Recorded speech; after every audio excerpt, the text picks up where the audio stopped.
S-400 है, defence system है। अगर चाइना का वो आया मिसाइल आया तो ये ऊपर से उसको डिटेक्ट करके खत्म कर सकता है। अस्सलाम वालेकुम to everyone, welcome back to अपना रिएक्शन। मैं हूं दानियाल अहमद और मैं हूं सालिम महमूद। आज हम जिस वीडियो पर रिएक्ट करने वाले हैं वो बहुत ही जबरदस्त होने वाली है। जबरदस्त से मुराद ये है कि लॉन्ग मार्च 5 टाइटल का हिंदी में लिखा है भारत की सरजमीन पे लॉन्ग मार्च 5। तो देखते हैं ये वीडियो क्या है, समझ तो नहीं आ रही भारत की जमीन पर लॉन्ग मार्च। वीडियो देख के पता चलेगा अगर आपने, लेकिन तस्वीर में नजर आ रहा है कोई रॉकेट है। तो देखते हैं डायरेक्ट वीडियो में क्या सीन है। नमस्कार दोस्तों, स्वागत है आपका हिंदी नॉलेज शो में। तो दोस्तों, कहते हैं जिनका घर शीशे का होता है वो दूसरों के घर पर पत्थर नहीं फेंका करते। ये बात मैं कह रहा हूँ चीन के संदर्भ में। आपको याद होगा जब हमारा चंद्रयान मिशन फेल हुआ था तो चीनी मीडिया ने और चीनी सरकार ने किस तरीके से भारत की मजाक बनाई।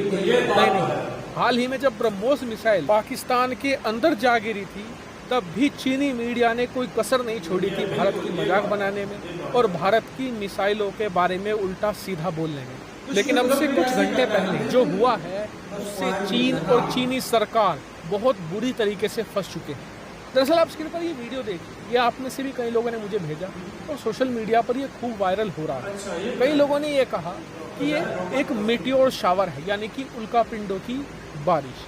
लेकिन आज सुबह होते होते पता ये चला कि ये कोई मीटियोर शावर नहीं था, ये कोई प्राकृतिक घटना भी नहीं थी। दरअसल ये चीन का एक रॉकेट था जो अंतरिक्ष से गिर रहा था।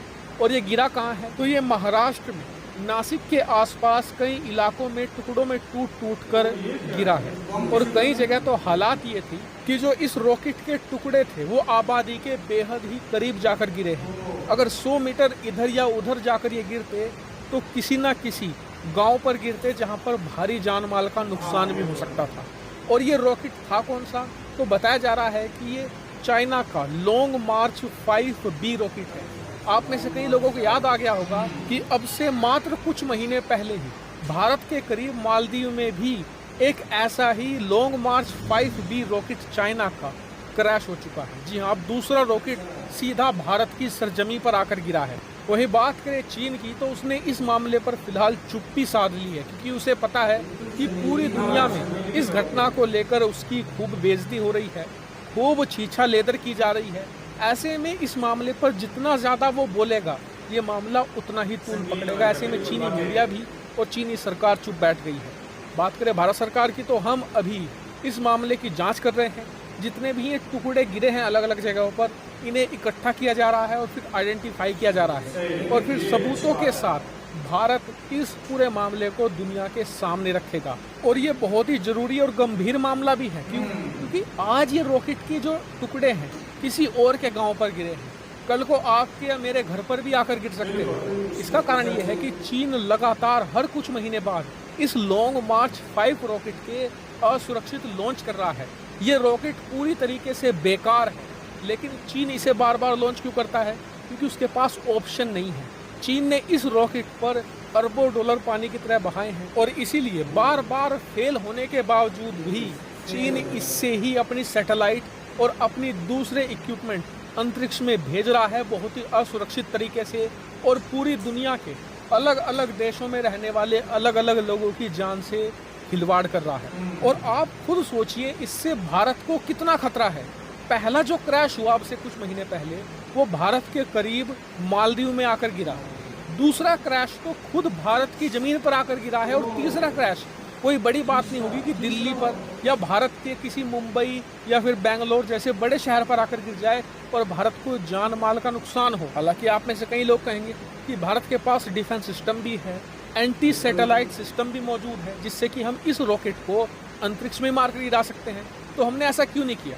इसका कारण ये है कि ये रॉकेट कई हिस्सों में अलग अलग टूट कर गिर रहा था और इसीलिए इसे मारकर नहीं गिरा जा सकता। अगर ये वन पीस में होता तो फिर इसे हम A-SAT मिसाइल से मारकर गिराते और इसे इतने छोटे छोटे टुकड़ों में बांट देते जिससे कि ये वातावरण में ही जलकर खत्म हो जाता।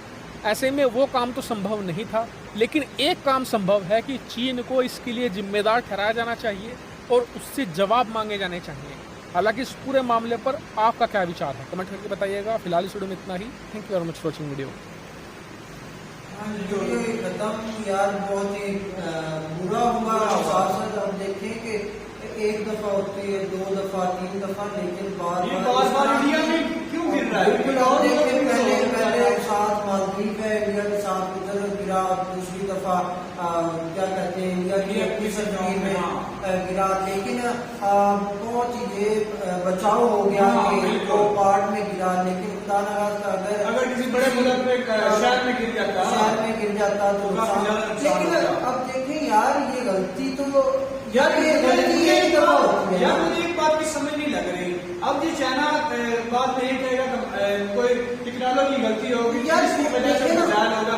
अब आपने देखा ना कि पिछली दफा इंडिया पर मिसाइल आया है, तो वो उन्होंने कहा है कि वो कंप्यूटर की गलती थी, इस वजह से एक आधी दफा गलती होती है।